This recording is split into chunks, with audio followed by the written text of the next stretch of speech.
You know, everyone dreams of their wedding day that they will be living in marital bliss for the rest of their life. But reality is that nearly 1/3 of American marriages actually end in divorce. That breakup is not only emotionally draining, but legally challenging as well. So today, we want to talk about how to simplify the process. Joining us now virtually to talk about some tips is attorney Joryn Jenkins from the Open Palm Law Firm. Welcome back. Hey there. Thanks so much for being here. And, you know, this is something that a lot of people unfortunately have to go through. Like I said, nearly 1/3 of American marriages end in divorce. I want to ask you first, what sorts of things do couples need to know about legally before they really start that divorce process? You know, that's such a good question. Really, the bottom line is that at some point to finalize things, you're going to have to go to a judge. But the process to get there is the thing that people need to know about. There are so many choices. And most of the time when you go to see a lawyer and say, I want a divorce, he says, fine, I'll take care of that. And then things happen and it's all legal stuff and you don't know. What you need to know is you can grab control of the process. You don't have to go to court first.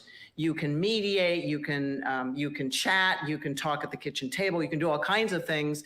And I talk my clients through all those processes before we even start down any one road. Because once you start down one road, you may be stuck going down that road and you may be sorry that you accidentally made that choice. Yeah, and you're taking a look at some of the courtless divorce processes here on your screen, everybody. Which one is the most common, Joryn? And then which one is the most difficult?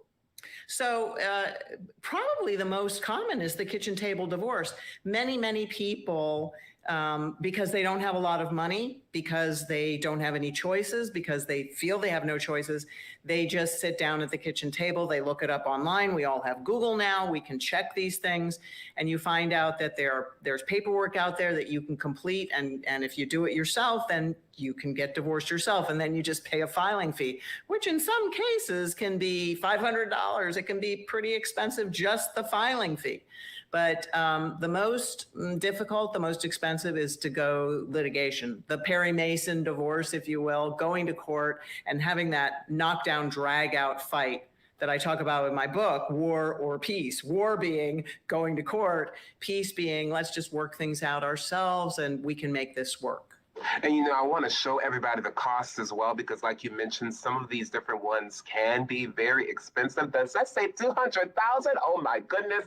In the time we have left, about a minute, Joryn, I want to ask you this. You know, how long does a typical divorce process last? And then most of the time, does it end in a nice way? I'll put it that way.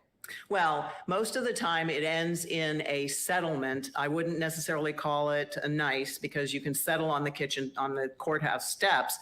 And quite often people are forced into that position after spending each $100,000 just to get there. But, you know, you have these choices, and that's why I created those two posters, because I like people come to me and they have tons of questions and they don't even know what the right questions are. So I walk them through all of those possibilities, and then they know what questions to ask, and they can take those posters home with them and review them with their spouse and go over the relative costs. I mean, it may not cost the same in your state. Louisiana is a bit different from Florida, but relatively the costs are going to be about that. So if you do it yourself, you're paying a filing fee. If you go to court, you're going to spend $100,000, and so is your wife or your husband. Ooh, some interesting information you're offering us this morning. Thank you, Joryn, for joining us this morning. And look, if you want more about the process of getting a divorce, log on to her website, jorynjenkins.com.